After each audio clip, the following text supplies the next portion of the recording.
Ok, bienvenue chez Diaba Robovi. Avant de commencer, ne manquez pas de vous abonner à la chaîne et d'activer donc la cloche de notification pour ne pas manquer nos prochaines vidéos.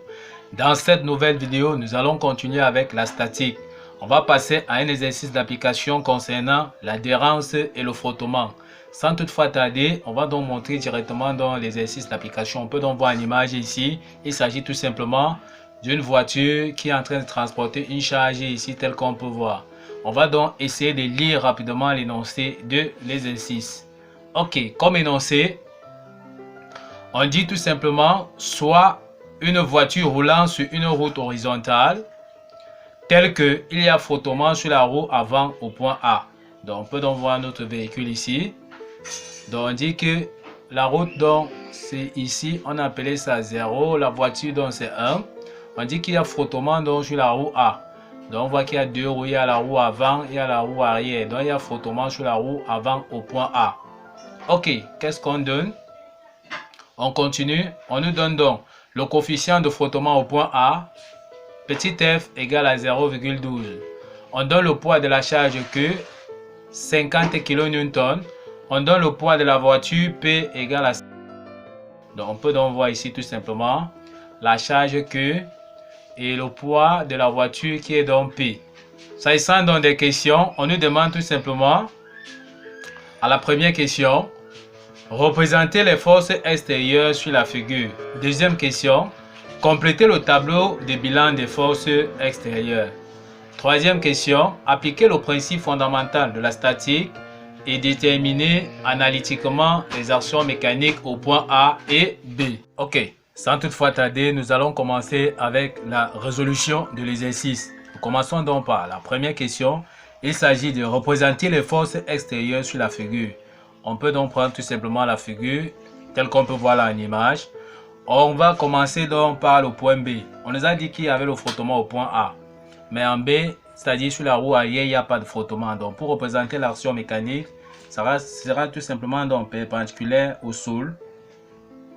Donc, tel que l'action du sol donc, sur la roue, sur le véhicule, tel qu'on peut voir ici, va monter. Donc, ici, on aura donc B de 0 sur 1 qui monte.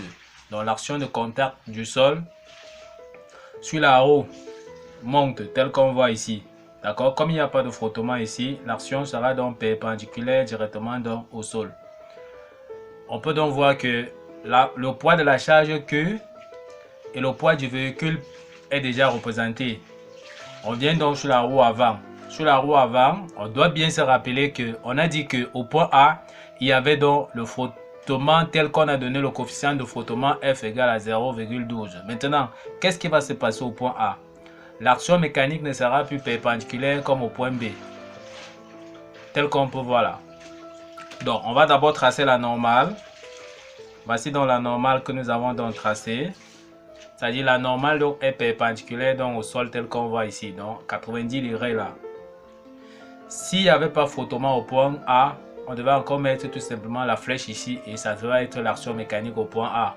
Mais comme il y a frottement au point A, on va représenter ce qu'on appelle le cône de frottement. Donc on va donc représenter notre cône de frottement tel qu'on voit ici.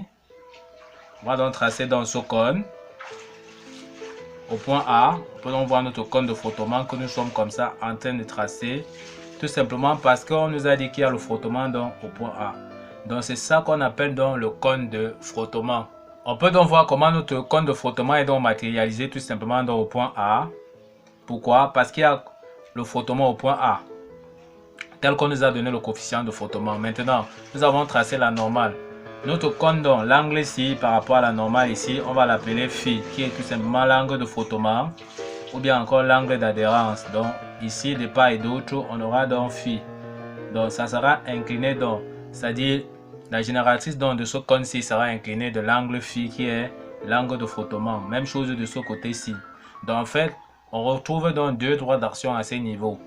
Le problème maintenant, c'est quoi? C'est de savoir quelle sera la bonne droite d'action mécanique. Est-ce que l'action mécanique donc, du sol sur le véhicule sera plutôt cette droite-ci à gauche ou bien cette droite-ci à A? Maintenant, pour savoir si c'est la droite-ci ou bien celle-ci à gauche, on va donc maintenant regarder la tendance du mouvement du véhicule. C'est-à-dire la tendance du mouvement de la pièce.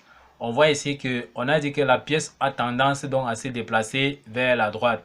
Maintenant, d'après la loi de Coulomb, la bonne droite d'action, c'est celle qui s'oppose donc à la tendance du mouvement. Vous voyez que lorsqu'on va appliquer la loi de Coulomb, il n'y aura plus de doute pour choisir entre les deux. La bonne droite d'action, c'est celle qui s'oppose à la tendance du mouvement, telle qu'on peut voir ici. On peut donc voir que la bonne droite d'action sera celle de gauche. Donc on doit donc voir que voici la droite donc à choisir tout simplement ici. Donc nous reprenons encore pour que ça soit bien clair dans la tête. Quand on dit qu'il y a frottement donc en un point, premièrement il faut aller donc en ce point représenter notre cône de frottement, tracer cette normale-ci. Les génératrices du cône de frottement seront inclinées de l'angle phi. Donc ici on aura donc phi ici et de part et d'autre ici phi. Maintenant, entre les deux droites-ci, il y aura une qui sera dans la bonne droite d'action. Maintenant, comment choisir la bonne droite d'action entre les deux? Il faut maintenant regarder la tendance du mouvement de la pièce. Comme ici, on nous a fait comprendre que la tendance du mouvement du véhicule va vers la droite. Or, d'après la loi de Coulomb, la bonne droite d'action, c'est celle qui s'oppose donc à la tendance du mouvement. Donc, entre les deux, nous avons donc choisi celle de gauche parce que on peut donc voir que celle de gauche s'oppose bien à la tendance du mouvement tel qu'on voit ici. On peut donc voir la flèche ici qui est orientée vers la droite. Donc, la bonne droite d'action, c'est celle qui s'oppose donc à la tendance du mouvement tel que si on projette donc ici pour avoir sa composante horizontale telle qu'on peut voir ici en image, on peut voir que la composante horizontale ici, d'accord, pas en sens contraire par rapport au sens à la tendance du mouvement. Donc voilà donc comment on doit faire pour représenter donc l'action mécanique au point A. Là nous avons donc fini de représenter donc toutes les actions mécaniques, toutes les forces extérieures sur la figure. On va donc tout simplement passer à la deuxième question, qu'il s'agit tout simplement de compléter le tableau de bilan des forces extérieures. On va tout simplement donc prendre notre tableau de bilan sur la feuille réponse. On va tout simplement donc représenter toutes nos forces ici que nous venons de trouver avec les directions et sens donc dans ce tableau de bilan et on va tout simplement donc représenter les différents modules. Ok, donc là, on passe donc à la deuxième question comme nous avons dit. Voici notre tableau de bilan qui est donc déjà représenté. On peut donc voir B de 0 sur 1, c'est-à-dire l'action de la roue arrière. Le point d'application, c'est le point B. Le support est bien vertical. Le sens donc est orienté vers le haut tel qu'on voit sur la figure que nous avons représentée ici. Maintenant, pour ce qui est du module, le module est donc inconnu. On va donc mettre point d'interrogation. Le poids de la charge, c'est appliqué en G1. C'est-à-dire son point d'application, c'est G1. Le support est bien vertical. Et le poids est donc orienté vers le bas tel qu'on voit ici. Donc on peut donc voir ici sur la figure. On a juste repéré tout simplement. Donc voilà donc P, Q. Maintenant, quelle est la valeur de Q, le module de Q? On nous a dit tout simplement ici que Q égale à 50 kN. Or, on doit se rappeler que 1 kN, 1 kN est tout simplement égal à 1000 N. Donc, voilà comment on doit donc se rappeler tout simplement. 1 kN est égal à 1000 N. Donc, ce qui veut dire que 50 kN sera tout simplement égal à 50 000 N. Parce qu'on va multiplier tout simplement par 1000. Donc, on vient donc ici, là où on doit mettre le module, ici, on met donc tout simplement ici 50 000 N. On continue, le poids P est appliqué donc en G, tel qu'on peut voir ici. C'est orienté vers le bas. Voilà ça que nous avons donc représenté ici. Pour ce qui est donc de son module, on nous a dit que le poids P était égal tout simplement à 1000 kN. Comme nous avons dit, 1 kN est égal à 1000 N. Ce qui fait que la valeur du poids sera tout simplement donc, on doit prendre donc 1000. Quand on va donc multiplier donc par 1000, on aura donc 1 million. Donc voilà donc la valeur du poids. Donc voilà son module. Maintenant, pour ce qui est donc de la force en A de 0 sur 1, tel qu'on a dit ici sur la roue avant, on a vu qu'il y avait frottement. Donc voici donc l'action mécanique donc, au point A de 0 sur 1, c'est-à-dire l'action mécanique du sol au point A sur 1. On n'a qu'à prendre donc tout simplement ce que nous avons fait ici, qu'on va venir compléter ici dans notre tableau de bilan, tel que voici la normale, voici ça qui est orienté dans de l'angle phi ici.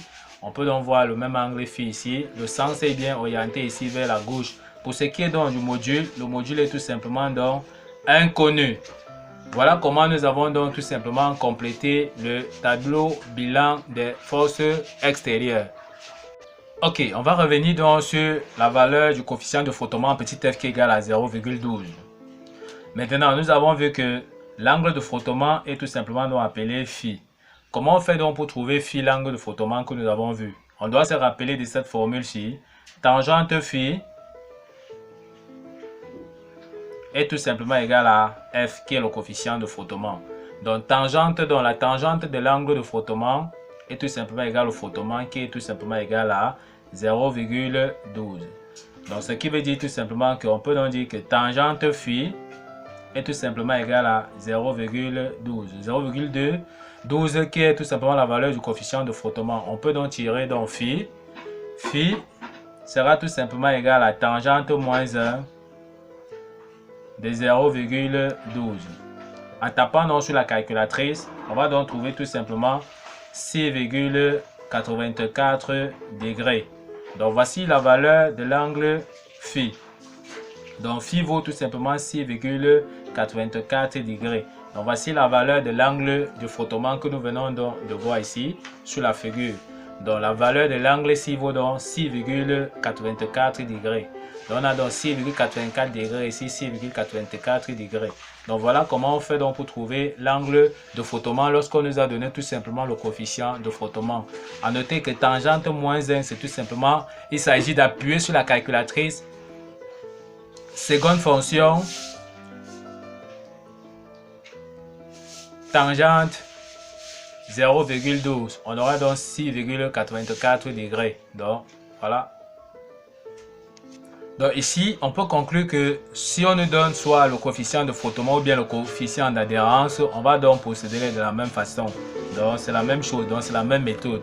Ok, on a fini donc avec la deuxième question. On va donc passer à la troisième question qui s'agissait tout simplement d'appliquer le principe fondamental de la statique et déterminer analytiquement les actions mécaniques au point A et B. Donc il s'agit donc de la détermination analytique. Il s'agit tout simplement de la détermination des actions mécaniques par les calculs. Donc c'est ça, déterminer analytiquement. On va donc prendre notre figure telle qu'on a vu ici. On va voir que notre solide donc sera en équilibre sur l'action de 4 forces extérieures. Donc on peut donc voir les différentes forces, la force au point B, la force en queue, la force P et la force A de 0 sur 1 telle qu'on peut voir ici sur notre figure. On va donc appliquer le principe fondamental de la statique qui dit tout simplement donc somme des forces extérieures. Somme des forces extérieures égale le vecteur nul et somme des moments des forces extérieures par rapport à un point quelconque du solide égale le vecteur nul. Donc on a ici donc somme des moments des forces extérieures par rapport au point B égale le vecteur nul. Pourquoi nous avons donc choisi le point B? Parce que on veut donc déterminer l'action mécanique au point B et au point A. Donc là nous avons juste fait le choix ici. Donc on peut calculer le moment par rapport au point B ou bien encore le moment par rapport au point A. D'accord? Parce qu'ils sont tous connus en direction, en sens et ils ont tous le module inconnu. Donc on peut soit calculer le moment par rapport au point B ou bien par rapport au point A. Parce que soit on est en train de chercher la force au point B et au point A. Donc nous avons fait le choix de choisir. Une fois que nous avons donc choisi le point B pour calculer le moment, on prend donc tout simplement ici la somme des forces extérieures égale le vecteur nul. Comme nous avons vu qu'il y a les 4 forces ici telles que nous avons représentées sur la figure égale le vecteur nul. Maintenant, on va donc décomposer la force en B, Q, P et A de 0 sur 1. Nous sommes en train de travailler dans le plan, d'accord? C'est-à-dire X, Y. On va donc prendre tout simplement dans les composantes donc de B de 0 sur 1 ici sera donc 0, B de 0 sur 1 tout simplement parce que la force telle que nous avons vu ici, nous avons vu que c'est tout simplement donc verticale et s'orienter vers le haut. D'accord? Donc ça aura une composante uniquement sur l'axe des Y et s'orienter positif parce qu'on voit bien comment ça monte. Même chose ici, la force Q est orientée donc vers le bas, donc sa composante sera donc souvent l'axe des Y et ça sera négatif. Parce qu'on voit que c'est uniquement sur l'axe des Y. Donc ça aura une composante uniquement sur l'axe des Y. Donc on aura donc Q sera donc 0 moins Q. Même chose pour P. Orienté vers le bas, perpendiculaire, suivant l'axe des Y. Donc on aura donc 0 moins P. Maintenant pour ce qui est donc de A de 0 sur 1 sera tout simplement moins A0 sinus phi, A0 cosinus phi. On va donc expliquer pourquoi. Ok, si nous prenons donc tel qu'on voit ici sur la figure, on peut donc voir la force donc A de 0 sur 1 qui est donc représentée ici. On n'a qu'à décomposer donc notre force ici, donc tel qu'on voit ici. Donc voici la composante donc en X. Voici donc la composante donc en X et voici la composante donc en Y. On peut donc voir que lorsqu'on projette donc A des 0 sur 1 sur l'axe des X, on peut donc voir que sa composante est orientée dans le sens contraire par rapport au sens positif. Lorsqu'on projette donc sur l'axe des Y, on voit bien que la composante en Y est donc positive. Comment on va donc faire pour trouver donc la composante en X qui est déjà négative? Or, on peut donc voir que voici donc l'angle de frottement que nous avons vu ici, tel que le côté-ci sera égal encore à ce côté-ci. Donc, on va donc utiliser ce triangle rectangle ici. On peut donc voir que le côté-ci, c'est tout simplement dans le côté opposé à l'angle. Or, nous avons vu en mathématiques que sinus alpha égale à côté opposé sur hypoténuse. Donc, on comprend bien tout simplement que c'est là où la composante donc de A, c'est tout simplement moins A de 0 sur 1 sinus phi. En appliquant donc tout simplement la relation dans ce triangle rectangle. Maintenant ici, mais la composante en Y, voici l'angle donc ici.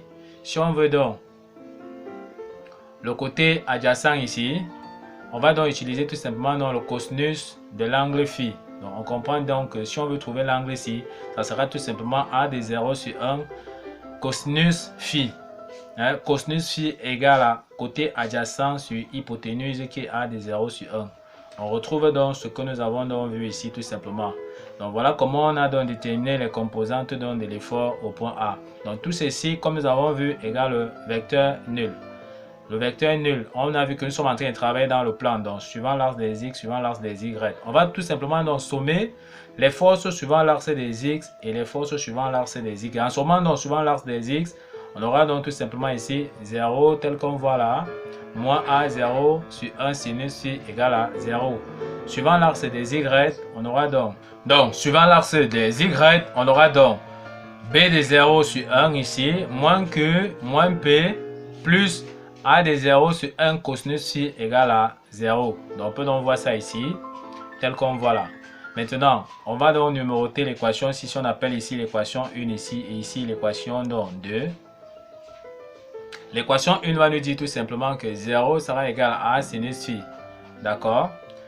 Quand on regarde ici, en tirant donc A va nous donner 0 d'après la première équation. On voit que ça n'a aucune signification. Puisque nous avons vu que le véhicule est en contact avec le sol. Donc, il y a une action mécanique donc, au point A. Donc, l'équation 1 ne nous sert à rien. Si on prend donc l'équation 2, ok, donc, si on prend donc l'équation 2, on peut donc tirer B de 0 sur 1, c'est-à-dire pour trouver donc la force en B, on aura donc A, on aura donc B de 0 sur 1 sera donc égal, on fait donc traverser moins Q et moins P de l'autre côté de l'égalité, on aura donc Q plus P. Et si on fait traverser donc A de 0 sur 1 cosinus phi de ce côté, on aura donc moins A de 0 sur 1 cosinus phi.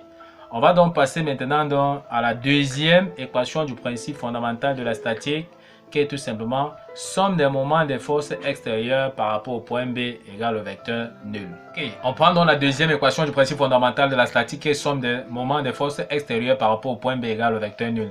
On aura donc le moment de toutes les forces que nous venons donc de voir sera donc égal au vecteur nul. Tous les moments des forces extérieures par rapport au point B. Ici, on aura donc moment de B de 0 sur 1 par rapport au point B ici. On connaît là que c'est égal au vecteur nul. Pourquoi? Parce qu'on aura BB vectoriel B de 0 sur 1. La distance BB vaut donc 0. Dans le moment de l'action mécanique de B de 0 sur 1 par rapport au point B sera donc égal au vecteur nul. Donc on va donc rester donc avec les trois moments ici qu'on va donc calculer. Si on veut calculer dans le moment de Q par rapport au point B, on aura donc BG1. Pourquoi le point B? Parce qu'on veut calculer le moment au point B. Donc on doit toujours voir le point B parce qu'on veut calculer le moment au point B. On aura donc BG1, G1 qui est le point d'application donc de l'effort Q, tel qu'on peut voir ici en image sur notre dessin ici. Donc on peut donc voir G1 ici qui est le point d'application donc de Q ici. On aura donc BG1 vectoriel donc Q, c'est-à-dire vectoriel donc l'effort. Maintenant, quelles sont les composantes de BG1? On aura donc 1000 et 2000. Donc on peut donc voir ici à la figure ici. Donc BG1 ici, on voit que c'est un vecteur qui est orienté bien comme ceci. Donc on aura donc la distance ici en X qui sera donc 1000 et la distance en Y ici qui sera donc 2000. Et les deux sont donc positifs. Vectoriel Q, nous avons vu les composantes donc de Q. Plus, si on maintenant calcule le moment de P, par rapport au point B, on aura donc, comme on dit, on calcule donc par rapport au point B, on aura donc BG, G qui est le point d'application donc de P, vectoriel donc P. Maintenant, quelles sont donc les composantes donc de BG? On n'a qu'à prendre dans la figure ici, on veut donc le vecteur, les composantes donc du vecteur BG, tel que on a dans notre vecteur ici. BG, on voit comment s'orienter. Si on veut dans la composante en X, on voit bien que si on projette là, comme on calcule au moment par rapport au point B, on aura donc souvent l'axe des X ici, on aura donc 1000 plus 4000, on aura donc 5000. Et si on veut dans la composante donc en Y, on a bien vu que du sol ici jusqu'au point G, c'est 1500. Donc on aura donc la composante donc sera 5000 et 1500 vectoriel P tel que nous avons vu les composantes de P. Maintenant, le moment de A de 0 sur 1 par rapport au point B, on aura donc B, A, B parce qu'on veut calculer le moment au point B, A c'est le point d'application de l'effort en A, on aura donc B, A, vectoriel A de 0 sur 1. Quelle est la composante donc de B, A? On n'a qu'à prendre ici, on a donc B, A qui est tout simplement donc horizontal ici, qui est le sol. Donc, trace dans le vecteur BA, qui sera donc un vecteur qui est orienté tout simplement comme ceci. Donc, on voit bien que c'est horizontal, ça veut dire que ça aura une composante uniquement donc suivant l'axe des X. On voit que BA, c'est un vecteur qui est orienté dans le sens positif. Maintenant, donc, quitter de B jusqu'au point A suivant l'axe des X, on aura donc 1000 ici, plus 4000, plus 4000, ça nous donne donc 9000. Or, comme ce vecteur-là est tout simplement horizontal, on aura uniquement une composante donc suivant l'axe des X. Donc c'est pour ça qu'on a donc 9000 ici, 0, vectoriel donc A de 0 sur 1 tel que nous avons donc donné ces composantes, moins A sinus phi et A cosinus phi, tout ceci égale le vecteur nul. On n'a qu'à calculer donc ce produit vectoriel. D'accord? Ici, pour le premier produit vectoriel, on n'a qu'à multiplier ceci. On a donc moins 1000 que, donc on multiplie ça avec ça, on multiplie encore ici avec ceci, en se rappelant que quand on va multiplier dans ce sens, il y aura le signe moins. Mais le signe moins n'influence pas ici parce qu'on a 0 ici. Donc dans tous les cas, on aura donc 0 ici. Donc voici le premier résultat. On vient donc ici, on continue, on calcule donc ce produit vectoriel. Comme tout à l'heure, on multiplie donc ici, on aura donc moins 5000P. En multipliant ici, on aura donc moins 1500 multiplié donc par 0. En multipliant même par le moins de la formule qui part dans ce sens-ci, on aura toujours 0. Donc on aura moins 5000P plus, on est déjà ici. On multiplie encore 9000 multiplié par A cosinus phi. Donc on aura 9000 multiplié par A cosinus phi. Parce qu'on aura 0 ici multiplié par moins A sinus phi. Ça va nous donner encore 0. Donc tout ceci donc égal à 0. Voilà donc l'équation qu'on obtient ici. Maintenant, on peut donc voir que ici, on aura donc l'inconnu ici qu'on veut donc trouver qui est tout simplement donc A de 0 sur 1. On isole donc A. On isole donc moins 9000A de 0 sur 1 cosinus phi, tel qu'on voit ici. On fait traverser donc les deux ci de ce côté-ci. Ce qui fait qu'on aura 1000Q plus 5000P. D'accord? Parce que quand ça traverse, ça change de signe. Comme c'était négatif ici, ça traverse, ça devient donc positif. Quand on veut donc A de 0 sur 1 ici, tous ceux qui sont collés près de A de 0 sur 1 partent dans le dénominateur. Donc on aura donc 1000Q plus 5000P sur 9000 cosinus phi. On n'a qu'à remplacer dans chaque expression par sa valeur. On a vu la valeur de Q qui était tout simplement donc 50 000 et la valeur du P qui était 1 million. On remplace dans chaque expression par sa valeur ici. Donc on aura donc 50 000 plus 5000 multiplié par la valeur de P comme nous avons vu tout simplement ici, qui est donc 1 million. Sur 9000 cosinus phi. On a vu tout à l'heure que phi, la valeur de phi, c'était 6,84 degrés. En tapant donc sur la calculatrice, en faisant donc l'application numérique, en utilisant la calculatrice, ça nous donne tout simplement 565 133,38 newton. Donc voici la valeur de l'effort au point A que nous venons donc, comme ça de trouver. On va se rappeler qu'on va prendre dans l'équation 2 de tout à l'heure, que nous avons donc tiré ici. Nous avons vu que B de 0 sur 1 était égal à Q plus P moins A de 0 sur 1 cosinus phi. On rappelle donc cette équation là ici, telle qu'on peut voir ici. Donc on a donc B de 0 sur 1 égale à P plus Q moins A de 0 sur 1 cosinus phi. Or, nous venons comme ça de trouver A de 0 sur 1. On n'a qu'à remplacer donc A de 0 sur 1 ici. On va remplacer A de 0 sur 1 par sa valeur. On va trouver tout simplement donc B. D'accord? Donc, on peut donc voir l'expression de B de 0 sur 1 ici, qui sera donc Q plus P moins A de 0 sur 1 cosinus phi. Nous venons donc de trouver la valeur de A ici qui est 565 133,38. On remplace donc tout simplement l'expression de A, l'expression donc de Q et P ici par leur valeur, moins A 0 sur 1 cosinus phi. Voici la valeur de A que nous venons donc de trouver ici, que nous avons donc remplacé, qui est 565 133,38. D'accord? Cosinus phi, nous avons vu que phi, c'est tout simplement 6,84. Donc, en faisant donc, tapant donc sur la calculatrice, en tapant donc ceci sur la calculatrice, ça nous donne tout simplement la valeur donc de B, qui sera donc 488 888,89.